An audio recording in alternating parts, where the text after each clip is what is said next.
우리 마가복음 11장 12절 말씀 보시겠습니다. 자, 같이 한번 읽겠습니다. 시작. 이튿날 그들이 베다니에서 나왔을 때에 예수께서 시장하신지라. 13절. 멀리서 잎사귀 있는 한 무화과 나무를 보시고 혹 그 나무에 무엇이 있을까 하여 가셨더니 가서 보신즉 잎사귀 외에 아무것도 없더라. 이는 무화과 나무의 때가 아니니라. 이 많은 사람들이 이걸 가지고 이제 무화과 나무의 때가 아니니라 이러니까 잎사귀는 당연히 있고 무화과 나무의 때가 아닌데 왜 이 무화과 나무를 저주하셨을까? 라는 그런 의문을 갖지요. 그 멀리서 잎사귀 있는 한 무화과 나무를 보시고 혹 그 나무에 무엇이 있을까 하여 가셨더니 가서 보신즉 잎사귀 외에는 아무것도 없더라. 여기에서 이는 무화과 나무의 때가 아니라 요 때는 요 때라는 것은 카이로스, 이것은 본격적인 무화과 수확철을 의미하는 거예요. 그러니까 본격적인 무화과 수확철이 아니었던 거죠. 그런데 잎사귀 외에는 아무것도 없더라. 그러면 여기서 우리가 중요하게 생각할 팔레스타인 지역에서는 무화과를 1년에 2번을 수확한대요. 근데 순서가 어떻게 되냐면 무화과 나무에 작은 열매가 맺히고 그 다음에 잎이 무성해지고 그 다음에 익은 무화과를 수확한답니다. 그런데 잎사귀 외에는 아무것도 없더라 했을 때는 여기에 지금 잎사귀 외에 뭐가 있어야 돼요? 작은 예, 무화과라도 달려 있어야 되잖아요. 작은 열매라도. 그 작은 열매라도 달려 있어야 시간이 지나면 이게 커져서 수확할 거 아닙니까? 그런데 지금 잎사귀 외에는 아무것도 없더라라고 말씀하신 거예요. 시간이 지나도 열매를 수확할 수 있다 없다? 없다. 예. 그래서 하나님께서는 이미 이스라엘 백성들에게 많은 시간을 주셨어요. 모세를 통해서 1500년 정도 출애굽해서 1500년 정도의 시간을 주셨는데 그들은 아무 열매가 없이 잎만 무성하다. 그래서 이 무화과 나무는 누굴 상징한다? 육적 이스라엘을 상징한다. 잎사귀 외에는 아무것도 없더라. 14절 시작. 예수께서 나무에게 말씀하여 이르시되 이제부터 영원토록 사람이 내게서 열매를 따먹지 못하리라 하시니 제자들이 이를 듣더라. 여기 제자들이 이를 듣더라. 그 예수께서 무화과 나무에게 말씀하여 이르시되 이제부터 영원토록. 이 영원토록이라는 것은 우리가 생각하는 그 영원을 얘기하는 게 아니라 한 시대, 그러니까 주님 오시기 전까지를 얘기하는 거죠. 그래서 이들이 지금 무화과 나무가 육적 이스라엘이라면 영원토록이라는 것은 육적 이스라엘로 계속 남아있으면 구원이 있다 없다? 예, 구원이 없다. 사람이 내게서 열매를 따먹지 못하리라 하시니 제자들이 이를 듣더라. 이 제자들이 이를 듣더라라고 했던 것은 이제 육적 이스라엘은 더 이상 육적 이스라엘로 남아있으면 구원이 있다 없다? 하나님께서는 처음에 이들을 통해서 언약을 맺으셨죠. 그래서 우리가 그 새 언약 에레미야 31장 31절에 내가 이제 새 언약을 세우겠다. 그 다음에 32절에 그 새 언약을 세우는 이유를 말씀하셨죠. 내가 그들의 남편이 되었어도 그들이 나를 버렸습니다. 그래서 내가 유다 집과 이스라엘 집에 새 언약을 세우신다 말씀하셨죠. 그리고 누가복음 22장 20절에 너희가 이 피로 내가 이 피로 새 언약을 세우리니 너희가 이것을 기억하도록 이것을 행하라 이렇게 말씀하셨죠. 그러니까 예수님께서 이제 육적 이스라엘이 더 이상 육적 이스라엘을 기대하시는 것이 아니라 사도들을 통해서 이제 앞으로 일하시겠다고 말씀하시는 거예요. 그래서 영원토록 사람이 내게서 열매를 먹지 못하더라. 제자들이 이를 듣더라라고 이 내용은 더 깊이 들어가 보면 이제 제자들을 통해서 사도들을 통해서 일하시겠다고 말씀하시는 겁니다. 아멘? 그래서 제자들에게 말씀을 안 했지만 이제 12사도 너희들이 이것을 감당해야 된다라는 것이 하나님의 계획 속에 있는 겁니다. 그래서 새 언약, 우리는 더 이상 이제는 유대인들, 육적 유대인들이 아닌 사도들의 기초석 위에 새 예루살렘을 세우겠다라는 계획이죠. 그러니까 사도들은 끝까지 예루살렘을 지고 있잖아요. 새 예루살렘이 완성될 때 계시록 21장 14절에 그 성의 밑바닥에는 어린 양의 12사도의 12이름이 있더라. 그게 기초석을 이루고 있잖아요. 기초석 위에 이기는 자들이 기둥이 되는 거고, 그 위에 하나님께서 장막 치셔서 새 예루살렘이 완성된다는 것입니다. 그래서 사도들이 이를 듣더라. 22절에 예수께서 그들에게 대답하여 이르시되, 22절 우리가 마가복음 11장 20절 보겠습니다. 20절 주님께서 말씀하셨어요. 잎사귀 외에는 아무것도 없더라. 14절 아직 안 봤지만 예수께서 나무에게 말씀하여 이르시되, 이제부터 영원토록 사람이 내게서 열매를 따먹지 못하리라 하시니 제자들이 이를 듣더라. 20절 보겠습니다. 20절 시작. 그들이 아침에 지나갈 때에 무화과 나무가 뿌리째 마른 것을 보고, 21절 베드로가 생각이 나서 여짜오되 라비오 보소서, 저주하신 무화과 나무가 말랐나이다. 22절 예수께서 대답하십니다. 예수께서 그들에게 대답하여 이르시되 하나님을 믿으라. 예. 그들에게 대답하여 이르시되 하나님을 믿으라. 우리가 여기에서 좀 생각을 해봐야 됩니다. 하나님을 믿으라. 하나님을 믿으라가 아니라 하나님의 믿음을 소유하라. 그런 말씀이겠죠. 하나님, 예수라는 이름에 구원이 있습니까? 예수, 그 이름에는 없고, 예수님께서 이루어놓으신 그 의. 그래서 믿음이라는 것은 페이도, 설득하다의 수동형이라고 그랬죠. 그래서 설득당하다. 하나님의 뜻에 설득당하는 것이 믿음이에요. 그래서 우리는 하나님을 믿는 것이 아니라 하나님의 그 믿음을 소유하셔야 되는 겁니다. 그래서 로마서 3장 22절에 곧 예수 그리스도를 믿음으로 말미암아 모든 믿는 자에게 미치는 하나님의 의인이 차별이 없느니라, 이렇게 말씀하셨거든요. 그 여기에 로마서 3장 20절에 곧 예수 그리스도를 믿는, 예수 그리스도를 믿음으로일까요? 이거 제가 OX 해놨는데 예수 그리스도를 믿음으로 말미암아 이렇게 될까요? 예, 이건 X가 맞습니다. X. 예수 그리스도의 믿음. 예수 그리스도의 믿음이 뭐예요? 예수님께서 가슴 전. 네, 예수님께서 이미 십자가의 사건을 이루셨잖아요. 예수님께서 하나님, 창세기 3장 22절에 우리 중 하나가 선악을 경험하는 일이 있어야 된다. 아담이 선악을 경험했잖아요. 그죠? 선악이라는 것은 하나님의 선과 악을, 죽고 사는 일을 경험하는 거죠. 선악을 경험하는 그 일에 예수님께서 그 일을, 죽고 사는 일을 경험하셨잖아요. 그러니까 예수님께서 이루어놓으신 그 의, 그러니까 예수 그리스도를 믿는 믿음으로 말미암아가 아니라 예수 그리스도의 믿음, 예수 그리스도의 믿음을 우리가 소유해야 된다는 거예요. 그러니까 하나님을 믿으라는 것은 이 예수 그리스도의 믿음을 소유하라는 그런 말씀이겠죠. 그죠? 그래서 예수 그리스도를 아니라 예수 그리스도의 믿음으로 말미암아 모든 믿는 자에게 미치는 하나님의 의인이 차별이 없느니라, 이렇게 말씀하시는 겁니다. 아멘. 네. 로마서 2장 28절에도 제가 이거 맨날 로마서 3장 28절로 착각해 써놓죠. 로마서 2장 28절에 무릇 표면적 유대인이 아니며 표면적 육신의 할례가 아니다. 표면적 유대인이, 그러니까 혈통적인 유대인이 아니다. 표면적 육신의 할례가 아니다. 오직 이면적 유대인이며 할례는 마음에 할지니. 마음이 뭐라 그랬죠?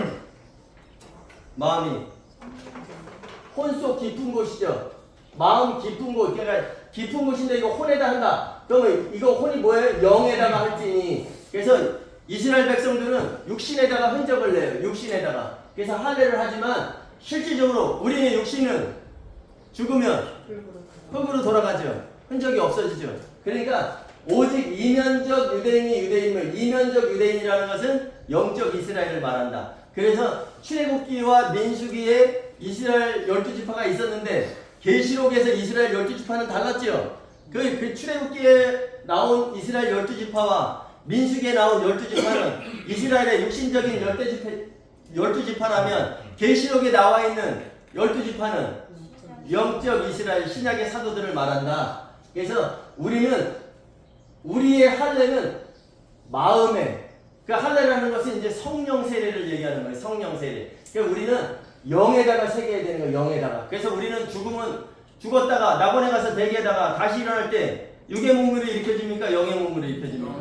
예. 그러면 육신의 할례는 죽으면 우리가 흙으로 돌아가기 때문에 흔적이 있어요, 없어요? 없어요. 예. 근데 영에다가 하면 다시 일어났을 때 우리에게 흔적이 있겠지요. 그것을 말씀하시는 거예요. 그래서 표면적 유대인이 아니요, 표면적 육신의 할례가 아니라 오직 이면적 유대인이며 할례는 영에다가 할지니. 아멘. 그래서 고린도전서 12장 13절에 우리가 유대인이나 헬라인이나 종이나 자유인이나 다 한 성령으로 세례를 받아 한 몸이 되었고 또 다 한 성령을 마시게 하셨느니라 이렇게 말씀하셨어요. 유대인이나 헬라인이나 이제 유대인, 육적 이스라엘, 영적 이스라엘 구분이 있다 없다? 있다? 없다. 그러니까 유대인도 육적 이스라엘로 남아있으면 그들에겐 기회가 없는 거예요.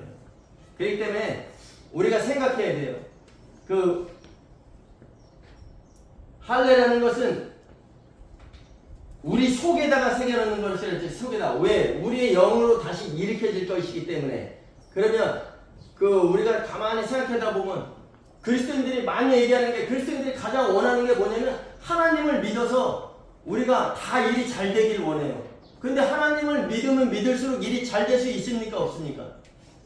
창세기 3장 14절에 허락하셨잖아요. 합법적으로 마귀에게 내가 이렇게 했으니 더욱 저주를 받아 배로 다니고 살아있는 동안에 흙의 티끌을 먹을지니라. 그죠? 그러면 우리가 믿음의 사람들의 형통이 무엇인가를 가만히 생각을 해봐야 돼요. 아까 기도는 만사를 변화시킬 수 없다 그랬지요. 하나님의 뜻 안에 우리가 탑승해야지만 우리가 하나님의 뜻을 알아야 우리의 만사가 변화되는 것처럼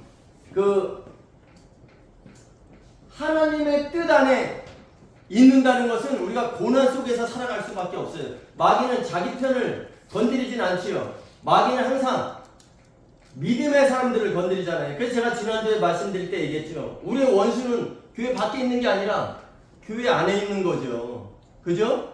그래서 혼인 준비를 하는 사람들이 있는데 혼인 준비를 방해하는 사람들이 바로 원수란 말이에요. 혼인 준비 하지 않는 사람들. 그래서 믿음의 사람들의 형통은 뭐냐?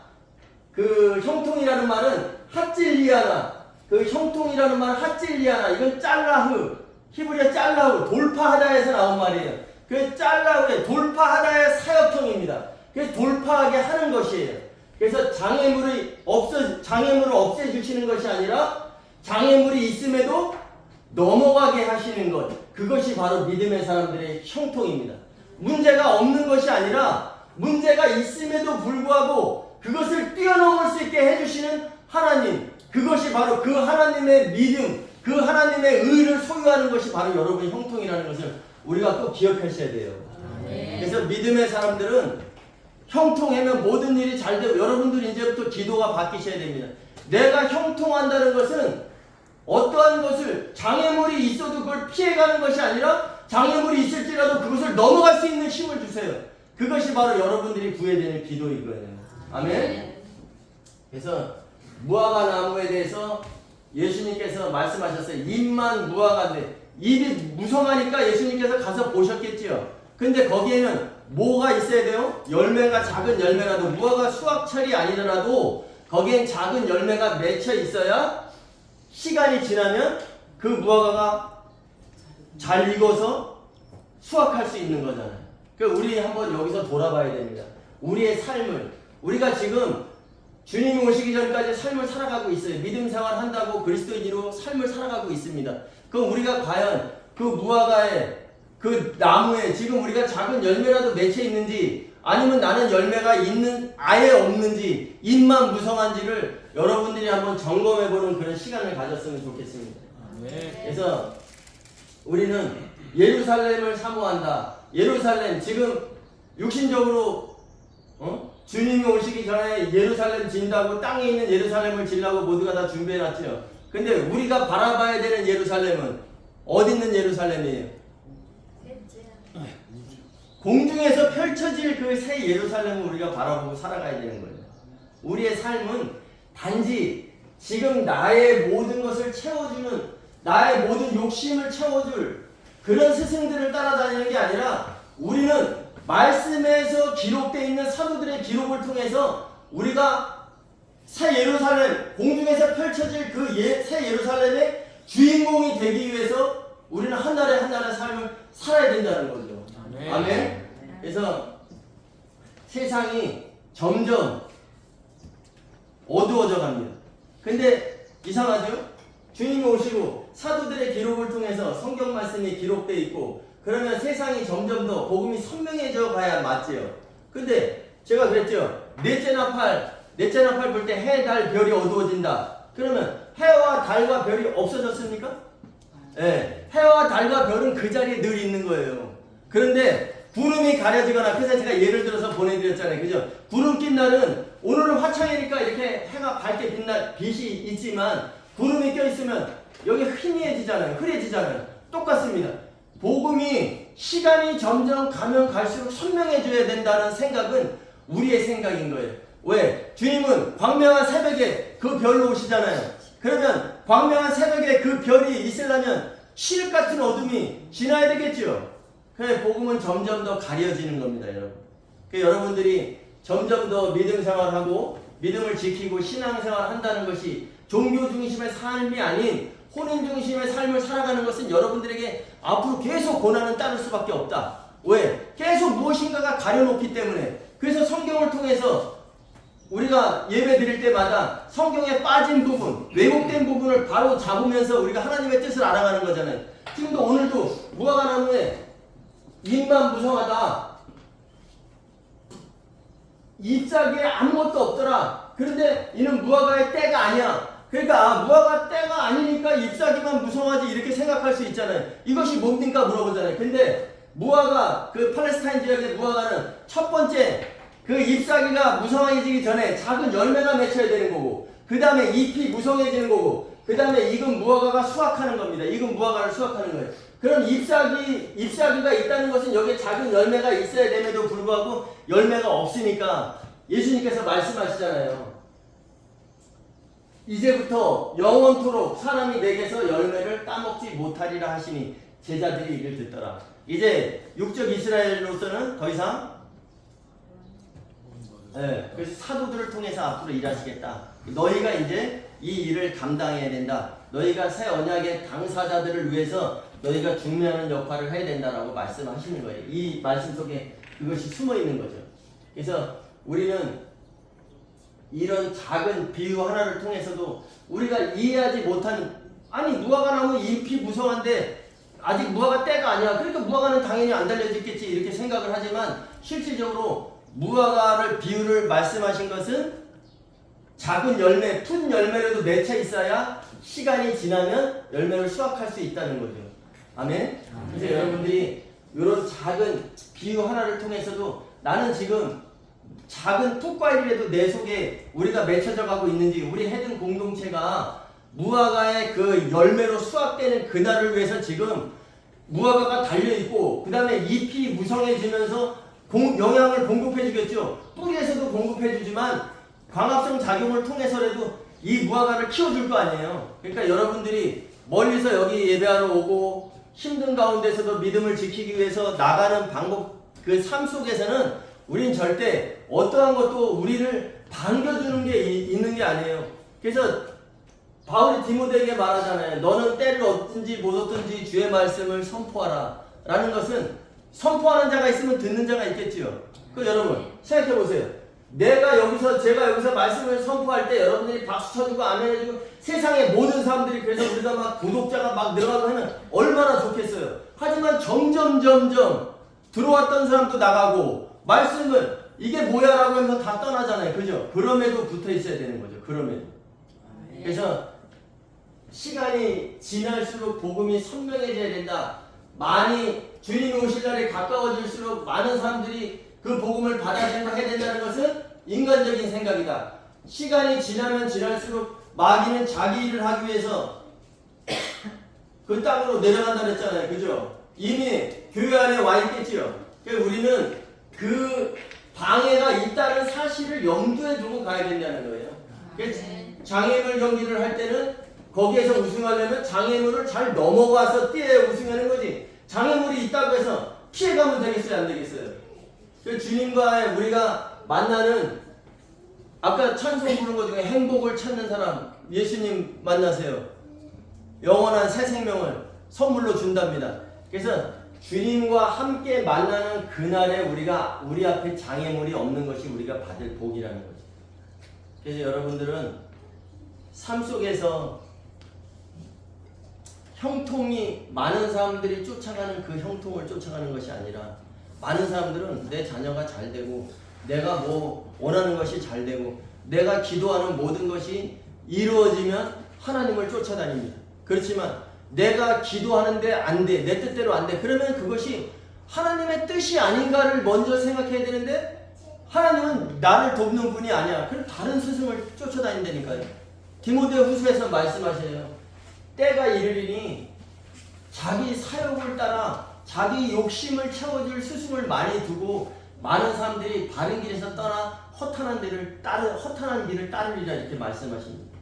그리고 아모스 8장 11절에도 말씀하셨어요. 보라, 날들이 이를지라, 때가 이를지라, 물이 없어 바람이 아니오, 양식이 없어 주림이 아니오, 하나님의 말씀을 알아듣지 못한 기갈이라.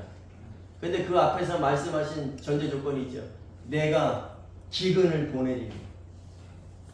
기근은 하나님께서 보내시는 거예요. 마지막 때가 되면 여러분들이 극히 값진 진주가 되기 위해서는 여러분들이 그 용광로 속에 들어가야지. 금광석 그 자체로는 우리가 순금이 될 수가 없잖아요. 정금이 될 수가 없잖아요. 용광로에 들어가는 그 뜨거운 아픔을 견디고 나서 우리가 금으로 나오는 것처럼, 우리의 삶 속에서 한 날 한 날의 삶이 고단하고 힘들지라도 우리는 더 영적인 일을 위해서 달려나가야 된다는 것을 여러분들이 기억하시면 좋겠어요. 아멘. 풀이고 뭐고 이렇게 물을 주다 보면, 풀은 물을 식물에게나 화초에게나 물을 전체적으로 주죠. 그 다음에 식물은 뭐 이렇게 호수가 하나 잘못 딱 걸리면 뚝 부러져요.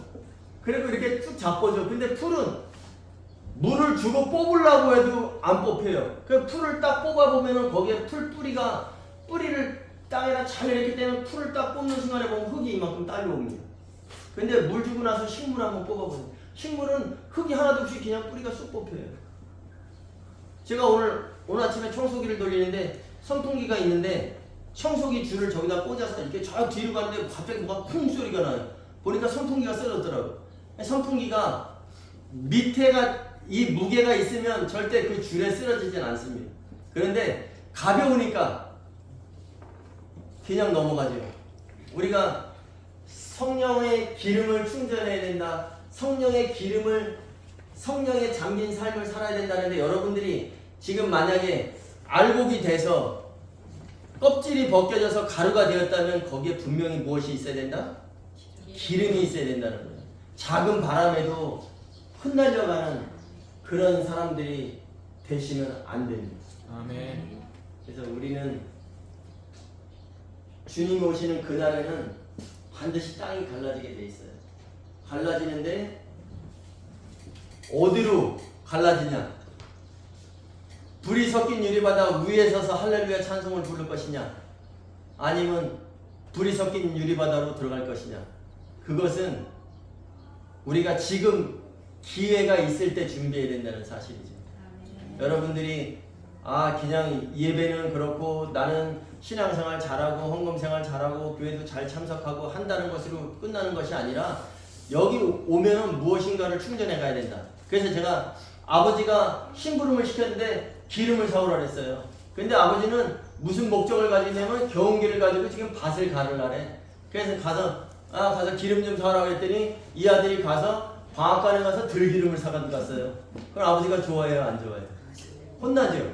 근데 아버지가 원하는 그 뜻을 알고, 아버지가 가서 경유를 사가라 그러지 않았지만 아버지는 지금 경운기를 써야 돼. 그러면 경운기를 쓰려면 경유가 필요하죠.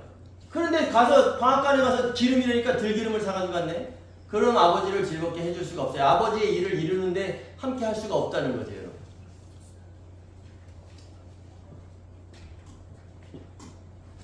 오늘 여태까지 설교한 것 중에 가장 짧게 하는 것 같습니다. 오늘 말씀 정리하겠습니다.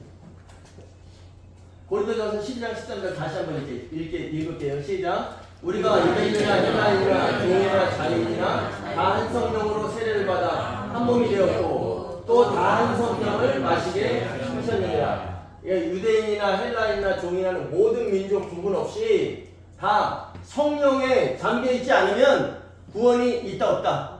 없다. 그래서 다 한 성령을 마시고 있는 거예요. 지금 우리는.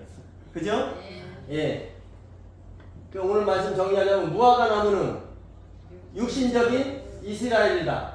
그럼 육적 이스라엘로 남아있으면 기회는 없다. 육적 육적 이스라엘이라 할지라도 나는 본토인이야 할지라도 이들도 예수 그리스도께 나와야 된다는 얘기예요. 그래야 참 구원이 있다. 왜? 한 성령을 마셔야 되기 때문에 이방인이나 다 구분 없이 한 성령에 잠겨 있어야 된다는 사실이죠.